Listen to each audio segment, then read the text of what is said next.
ඉතින් අපේ ගොඩක් අයගේ හම්බල තියෙනවා මේ හැමෙන් උඩට මතුවෙච්ච ලප කැලල්. මේකෙන් මම ලප කැලල් විදිහට අදහස් කරන්නේ අර කළු පාට ලප කැලල් නෙමෙයි. ඒ කියන්නේ රවුවේ ගිහින් පිච්චිච්ච ලප කැලල් නෙමෙයි.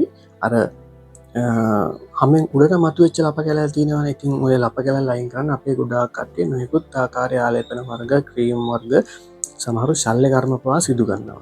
ඉතින් බහුතරයක් දෙනා පාවිච්චි කරන ක්‍රීම් එකක් තියෙනවා. ඒ කියන්නේ ජෙල් වර්ගයක් තියෙනවා. සිලිකන් ජෙල් කියලා. ඉතින් මම අද මේ වීඩියෝ එකෙන් සම්පූර්ණයෙන් ඔයාලට පැහැදිලි කරනවා මේ ලප කැලල් ඇති වෙන්නේ කොහොමද, ඒකට බලපාන ප්‍රධාන හේතු සාධක මොනවද, ඒ වගේම සිලිකන් ජෙල් පාවිච්චි කරන්නේ කොහොමද, සිලිකන් ජෙල් එකක් පාවිච්චි කරනවා නම් කොහොමද හරියටම පර්ෆෙක්ට් විදිහටම පාවිච්චි කරලා මේ ලප කැලල් සදාකාලිකව නැති වෙන්නම අයින් කළා දාන්න කියන එක මම අද මේ වීඩියෝ එකෙන් ඔයාලට සවිස්තරාත්මකව පැහැදිලිව විස්තර කරලා දෙනවා. එහෙනම් රැඳිලා ඉන්න අන්තිම වෙනකන් වීඩියෝ එකත් එක්ක අපි යන් වීඩියෝ එකට. ඉතින් අපි හුඟක් අය හිතන්නේ මේ සිලිකන් ජෙල් කියන්නේ ඇඟට ඇබ්සෝබ් වෙන බෙහෙතක් කියලා. ඒ කියන්නේ අවශෝෂණය කරගන්න බෙහෙතක් කියලා. එහෙම නෑ, මේකේ ක්‍රියාවලිය හාත්පසින්ම වෙනස්. මම දැන් කියලා දෙන්නම් මේ ක්‍රියාවලිය මොකක්ද කියලා. ඉතින් හිතන්නකෝ අපේ හැමත මොකක් හරි තුවාලයක් වුණාම ඉතින් ඒ තුවාලය සිදුවෙච්ච තැනින් අපේ හැමේ තියෙන වතුර ඉතාමත්ම ඉක්මනින්ම වාෂ්ප වෙලා යනවා. ඉතින් අපි මේකට කියනවා ට්‍රාන්ස් එපිඩර්මල් වෝටර් ලොස් කියලා. ඉතින් මෙන්න මේ හේතුව නිසා ඒම ස්ථානයේ අපේ හැම කලබල වෙනවා. ඒකට ඉතින් හැම හිතන්න පටන් ගන්නවා අපෝ මම වේලෙනවා වගේ කියලා දෙයක්. දැන් තුවාල වෙලානේ තියෙන්නේ. ඉතින් ඉන්නේ වතුර වාෂ්ප වෙන්නේ එළියට. ඒතර හැමෙන් හිතන්න පටන් ගන්නවා අපෝ මම මේක ඉක්මනට වහ ගන්න ඕනේ කියලා. ඒකට හැම අසීමිතව කලබල වෙලා මේ හැමෙන් කරන්නේ කොලජන් කියන ප්‍රෝටීන් එක අසීමිතව නිෂ්පාදනය කරන්න පටන් ගන්නවා. එතකොට මේ අසීමිතව නිෂ්පාදනය කරන කොලජන් කියන ප්‍රෝටීන් එක නිසා තමයි මේ හැමේ තාමත්ම අපිලිවලට මේ කොලජන් කියන ප්‍රෝටීන් එක ගොඩ ගැහෙනවා. මේ අපිලිවලට ගොඩ ගැසීම නිසා තමයි මෙන්න මේ විදිහට හැමෙන් එළියට මතු පිටට ආපු මේ ලප වගේ, ඒ කියන්නේ අතට අහු වෙන්නම ගොඩක් අය ඔයාලා දැකලා ඇති මෙන්න මේ වගේ ලප කැලල් ඇති වෙන්නේ. ඒ ඔන්නෝක තමයි ප්‍රධානම හේතුව. හේතුව තමයි මේ අපිලිවලට ගොඩ ගැහෙන කොලජන් කියන ප්‍රෝටීන් එක. ඉතින් මෙන්න මෙතන තමයි මේ සිලිකන් ජෙල් උදව්වට වෙන්නේ. ඉතින් මම මෙතන මේ තාමත්ම අටුරූප සටහන් කීපයක් ඇඳලා මම මෙතනින් ඇඳේ. ඉතින් මේ හැම තුවාලා කියනවා ඔන්න දැන් ඉතින් ජලය වාෂ්ප වෙනවා. ඊට පස්සේ මොකද කොලජන් කියන ප්‍රෝටීන් මේ කොලජන් කියන ප්‍රෝටීන් මෙතන තාමත්ම අවිධිමත් විදිහට තැම්පත් වෙනවා. ඒක නිසා මේ විදිහට අපි හැම මෙහෙම තියෙද්දි හැමෙන් ඉදිරියට නිරාගෙන ඇවිල්ලා ඔන්නෝම අර අතට අහු වෙන විදිහට කැලලක් වගේ ඉතුරු වෙනවා. ඉතින් දැන් මේ සිලිකන් ජෙල් ස්තරයක් මෙහෙම තුවාලලා කියනකොට සිලිකන් ජෙල් ස්තරයක් මෙහෙම උඩින් ගෑවහම වෙන්නේ මේ තුවාල වෙච්ච ප්‍රදේශය උඩින් මෙහෙම තුනී ස්තරයක් වගේ තැවරෙනවා. මේක අපි කියනවා ඔකල්සියෝ බැරියර් එකක් විදිහට ක්‍රියා කරනවා කියලා. එතකොට මෙන්න මෙහෙම වතුර වාෂ්ප වෙන එක වැළකෙනවා. ඔයාලට පේනවනේ මෙතන දැන් මෙහෙම සිලිකන් ජෙල් ගාලා තියෙන්නේ. ඒක නිසා මේ වගේ මේ පළවෙනි උපසටහනේ වගේ වතුර වාෂ්ප වෙන්නේ නැහැ. ඔන්න ඕක තමයි මූලිකම වෙන්නේ. ඒක නිසා වතුර වාෂ්ප වෙන එක නතර වුණාම හැම හයිඩ්‍රේෂන් වෙනවා. හැමේ හොඳට තෙතමනේ රැඳෙනවා. එතකොට මෙන්න මේ වගේ මේ ඉහළට මතුවෙච්ච කැලල් වල තියෙන කොලජන් එක ඉවත් වෙලා ගිහිල්ලා නැවතත් හැමේ මෙහෙම තිබුණු තැනටපත් වෙනවා. හැම හොඳට මේ වෙලාවේ හයිඩ්‍රේෂන් වෙලා තියෙන නිසා. ඔන්න ඕක තමයි මූලිකවම මේ සිලිකන් ජෙල් ගෑවට පස්සේ හැමට සිදු වෙන්නේ. ඉතින් ඔක තව ටිකක් නොතේරුණා ඉන්නවනම් සරලවම තව ටිකක් තේරුම් ගන්න කියනවා නම් හිතන්නකෝ දැන් අර වතුර නටන භාජනයක් තියෙනවා කියලා. ඉතින් ඕකේ වතුර නටනකොට දිගින් දිගට මර ඇතුලේ තියෙන වතුර ටික වාෂ්ප වෙලා යනවනේ. කවුරු හරි ඇවිල්ලා ওই භාජනයේ උඩින් පියනක් තියලා වහනවා. අන්න එතකොට ඇතුලේ තියෙන වතුර ටික වාෂ්ප වෙන තවදුරටත් නතර වෙනවනේ. අන්න ඒ වගේම දෙයක් තමයි මෙන්න මෙතනින් කරන්නේ. අර භාජනයේ පියනෙන් වැහුවා වගේ සිලිකන් ජෙල් වලින් මේ මෙතන ආවරණය කරලා දානවා. එතන මෙතනින් වතුර වාෂ්ප වෙන එක නවතිනවා. ඊට පස්සේ අර අසීමිතව හැල්දුන කොලජන් එක නැති වෙලා ගිහිල්ලා හැමේ වර්ණයක් සාමාන්‍ය තිබ්බ තැනටම පත් වෙනවා. ඉතින් අපිට මේකට මේ ෆාමකොලොජි වලදී විශේෂ වචනයක් පාවිච්චි කරනවා regulation of fibroblast production කියලා. ඉතින් ඔන්නෝක තමයි මෙතනදී සිද්ධ වෙන්නේ.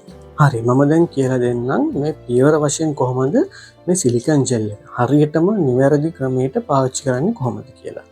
ඉතින් මම මේක පියවර 1 2 3 වශයෙන් කියලා දෙන්නම්. හරි, ඉතින් පියවර එක විදිහට මුලින්ම කරන්න ඕන තුවාලය හොඳටම සනීප වී තිබිය යුතුය. කියන්නේ කිසිම හේතුවක් මත සිලිකන් ජෙල් කියන එක අමු තුවාලයක් උඩ ගන්න එපා. ඉතින් තුවාලය වෙච්ච ගමන් තුවාලය හොඳ වෙන්න අපි බෙහෙත් ගන්නවා නේ. ඒවත් එක්ක කලවම් කරලා එහෙම සිලිකන් ජෙල් ගන්න නෑ.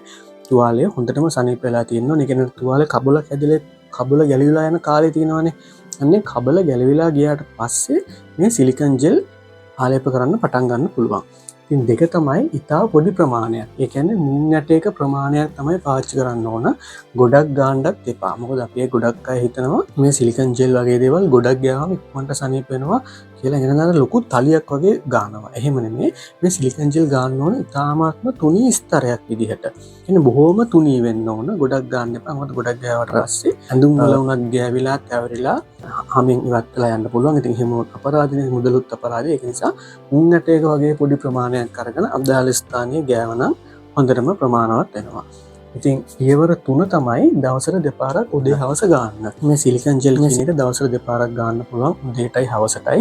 ඉතින් ඔයා ගාන ප්‍රමාණය ගැන හරියටම බලා ගන්න පුළුවන්. සිලිකන් ජෙල් ගාලා විනාඩි 2ක් 3ක්. පරිම විනාඩි 4ක් 5ක් යනකොට මේක සම්පූර්ණයෙන්ම වෙයිලා යන්න ඕන.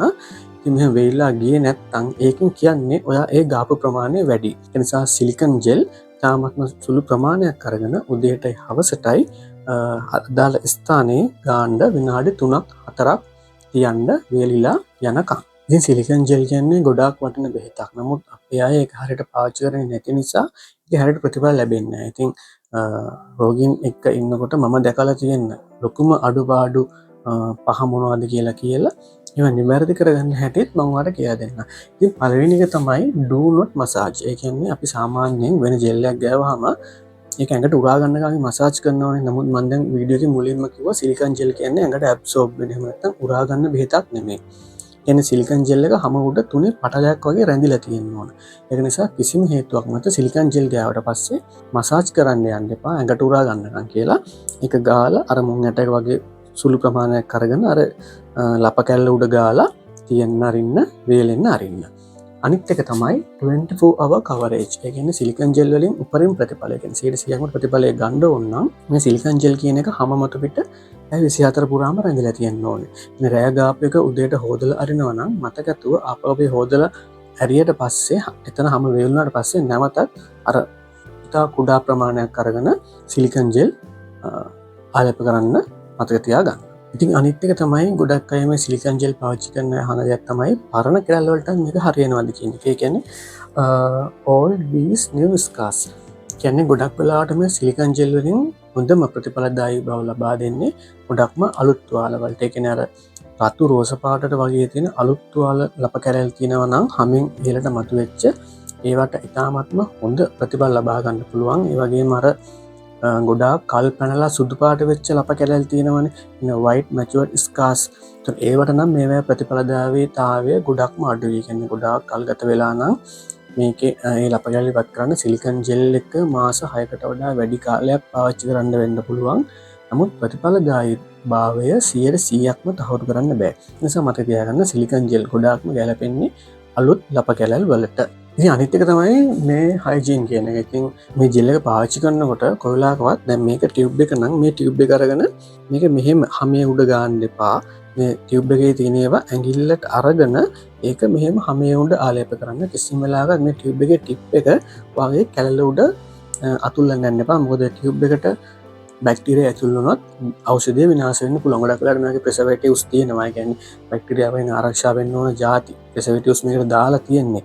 නමුත් හදිස්සියේ විවාහන නිෂ්පාදනයේ හිමි ප්‍රෙසර්වේටිව්ස් අන්තර්ගත වුනේ නැත්නම් සිලිකන් ජෙල් එක විනාශ වෙලා යන්න පුළුවන්. ඒක නිසා ඇඟිල්ලට අරගෙන ඒ ඇඟිල්ලෙන් හැම වතු පිට ගන්න එකත් මතක තියාගන්න. ඉතින් අනිත් එක තමයි සිලිකන් ෂීට් පීස් ජෙල්. ඒ කියන්නේ ඔයාගේ හැමේ උදාහරණයක් විතර තියෙන ගොඩාක් පිලිස්සුණු. ඒ කියන්නේ මේ වගේ ලොකු ප්‍රදේශයක තියෙන ලොකු කැලලක් යනකොට පිලිස්සුනහම පදාස පිටින් පිච්චෙනවනේ. අන්න ඒතකොට අර හැම රැලි ගහිලා උඩට මතුවෙන ඒ වගේ ලොකු කැලලක් කියන්නකො. ඉතින් ඒ වගේ එකට නම් ගොඩක් වෙලාවට මේ සිලිකන් ෂීට් වැදගත් වෙන්න පුළුවන් ජෙල් එකකට වැඩිය. හැබැයි ඒ වුණාට සාමාන්‍යයෙන් කුඩා කැලලක් නම් හරිය දැන් මේ වගේ නැවෙන තැනක් නම් දැන් මේ වගේ තැනක කැලලක් තියෙනවා නම් මෙතන නැවෙනව නේද මෙතන ෂීට් එක මෙහෙම අලවන්න බෑ.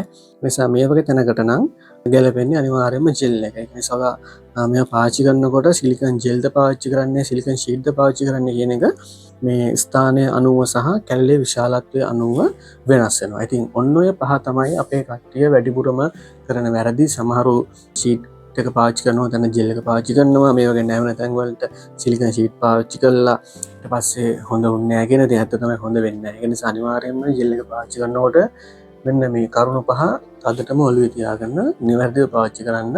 අයිති යන්න කලින් තා පොඩි දෙයක් කියන්න ඕන. තිවා ගොඩක් දඩි දාන කෙනෙක් නම් අනිවාර්යයෙන්ම මේ ජෙල් එක ගන්න කලින් අදාළ ලප කැලලා තියෙන තැන තාමත්ම හොඳට හොදලා එතන හොඳට වේල ගන්න ඕනේ. දාඩිය තියෙද්දිවත් වතුර තියෙද්දිවත් සිලිකන් ජෙල් ගන්න එපා. ඉතින් හොඳට හොදලා වේලුණාට පස්සේ මේ සිලිකන් ජෙල් ආවරණය කරන්න. ඊට පස්සේ ඒකට උඩින් සන්ස්ක්‍රීන් එකක් පාවිච්චි කරන්න පුළුවන් නම් තව ටිකක් ගොඩක් හොඳයි. ඒ වගේම ඊට පස්සේ ඒකට මේකප් වුණත් ගන්න පුළුවන්. ඉතින් කිසි ප්‍රශ්නයක් නැහැ. ඉතින් මම ඔන්න කිව්ව කරුණු ටික ඔලුවේ තියාගෙන හරියට මේක පාවිච්චි කරොත් තාමත්ම ප්‍රතිඵල හොඳට ලබා ගන්න පුළුවන්. ඉතින් සාමාන්‍යයෙන් මාස 2ක් 3ක් වගේ කාලයක් මේ ජෙල් එක පාවිච්චි කරන්න වෙන්න පුළුවන්. මේ කැලල සම්පූර්ණයෙන් මැකිලා යනකම්. ඉතින් ඔන්න ඔය විදිහට ඔයගොල්ලෝ ක්‍රීම් එක පාවිච්චි කරන්න මම හිතනවා අද වීඩියෝ එකෙන් ඔයාලා ගොඩක් දේවල් මේ සිලිකන් ජෙල් ගැන දැනගන්න නැතුව තිබ්බ දේවල් ගොඩක් දැනගන්න ඇති කියලා. ඉතින් වීඩියෝ එක හොඳ නම් ලයික් එකකුත් දාන්න, ප්‍රශ්න තියෙනවා යටින් කමෙන්ට් කරන්න. වෙලාව ලැබෙන විදිහට අනිවාර්යයෙන්ම මම රිප්ලයි කරනවා. ඉතින් එහෙනම් අනිත් අයටත් බලන්න ෂෙයා කරන්න, සබ්ස්ක්‍රයිබ් කරලා නැත්නම් සබ්ස්ක්‍රයිබ් කරන්න ගිහින් එන්න. ඊළඟට මේ වගේ වටිනා වීඩියෝ එකකින් හම්බෙමු. හැමෝටම එනම් සුබ දවසක්. අයබෝවන්.